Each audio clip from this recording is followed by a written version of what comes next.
بسم اللہ الرحمن الرحیم. السلام علیکم ویورز. اعصابی کمزوری کی علامات آج آپ سے ڈسکس کریں گے. اعصابی کمزوری کیوں ہوتی ہے اور اعصابی کمزوری کی علامات کیا ہیں، کیونکہ بہت سے لوگ ایسے ہیں جنہیں اعصابی کمزوری ہوتی ہے لیکن انہیں پتہ نہیں ہوتا کہ اس کی علامات کیا ہیں، اس لیے وہ اس کے بارے میں کیئر نہیں کرتے اور ایسے ہی وقت گزرتا جاتا ہے اور اعصابی کمزوری کی وجہ سے ان کو بہت سی اور نئی مشکلات، بدنی کمزوریوں کا شکار ہونا پڑتا ہے. تو یہ جو اعصابی کمزوری ہے، اس کی سب سے پہلی علامت تو یہ ہے کہ انسان بہت جلد کسی بھی کام سے اکتا جاتا ہے، یا اس کو نیند نہیں آتی، یا نیند آتی ہے تو ہر وقت تھکن بہت رہتی ہے، اس کو تھکاوٹ جلدی ہو جاتی ہے، بور ہو جاتا ہے جلدی، کسی بھی کام میں دلچسپی نہیں رہتی، فوکس نہیں رہتا. اور اس کے علاوہ اس کو عام طور پہ زندگی کے دوسرے جو کام ہیں، مثال کے طور پہ جیسے آپ کوئی بھی اپنی جو آپ کی روزمرہ کی روٹین ہے اس کو کنٹینیو نہیں رکھ سکتے، اور اگر آپ کام میں جب مصروف ہوتے ہیں تو آپ کی زیادہ توجہ نہیں ہوتی کام میں.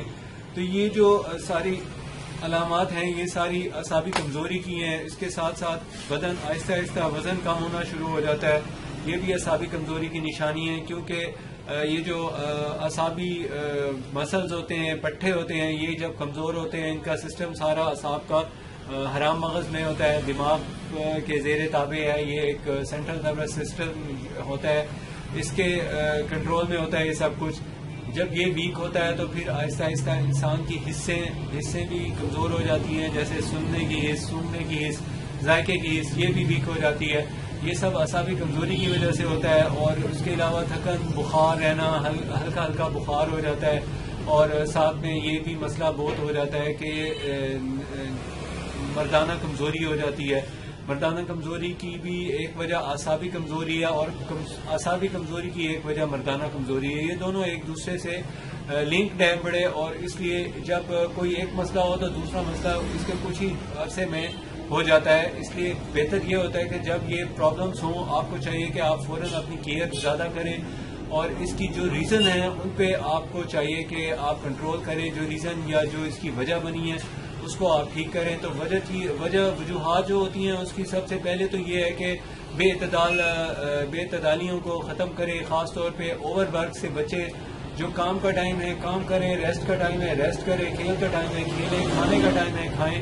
لوگ آج کل کیا کرتے ہیں، کھانے کے ٹائم کھانا نہیں کھاتے، کام کرتے رہتے ہیں، اور جب کام کا ٹائم ہوتا ہے اس وقت ریسٹ کرتے رہتے ہیں. تو یہ بات اصل میں یہ ہے کہ جب کام کرنا ہے تو کام کا جو ٹائم ہے اس کے اندر کام کرنے سے فائدہ ہوتا ہے، اور اگر آپ اس سے زیادہ اپنی بدنی استطاعت سے زیادہ کام کرتے ہیں تو پھر آپ بوریت، تھکن اور تھکاوٹ اور اعصابی کمزوری کا شکار ہو جاتے ہیں. تو اس لیے آپ کو چاہیے کہ جب کام کر رہے ہو تو کام کے دوران تھوڑی تھوڑی دیر کے لیے ریسٹ کریں، وقفہ کریں، تاکہ آپ کی طبیعت میں بوریت بھی نہ ہو، تھکاوٹ بھی نہ ہو، آپ کے اعصاب دوبارہ فریش ہو جائیں. اس کے لیے آپ کو چاہیے کہ آپ گرم دودھ کا استعمال کریں. گرم دودھ میں ایک یا دو لونگیں ڈال کے گرم کر کے ابال کے پینے سے اعصابی کمزوری دور ہو جاتی ہے اور پٹھوں کا کھچاؤ بھی ختم ہو جاتا ہے. اس کے علاوہ آپ کو چاہیے کہ آپ مغز بادام کا استعمال کریں، اس کے استعمال سے بھی اعصابی کمزوری دور ہو جاتی ہے. اور ساتھ میں آپ کو سب سے اہم چیز جو میں نے بتانی ہے وہ ہے مغز بادام اور شہد کا استعمال.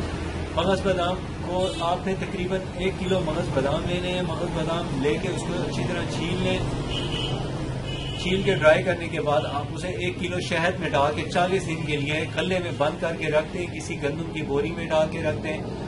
40 دن کے بعد یہ تیار ہو جائے گا. آپ روزانہ اس میں سے 5 دانے مغز بادام کے گرم دودھ سے کھائیں. انشاءاللہ اعصابی کمزوری بھی ختم ہو جائے گی اور تھکاوٹ بھی نہیں ہوگی، اور صحت بہت اچھی ہو جائے گی، تندرست ہو جائے گا، بدن ایکٹیو ہو جائے گا.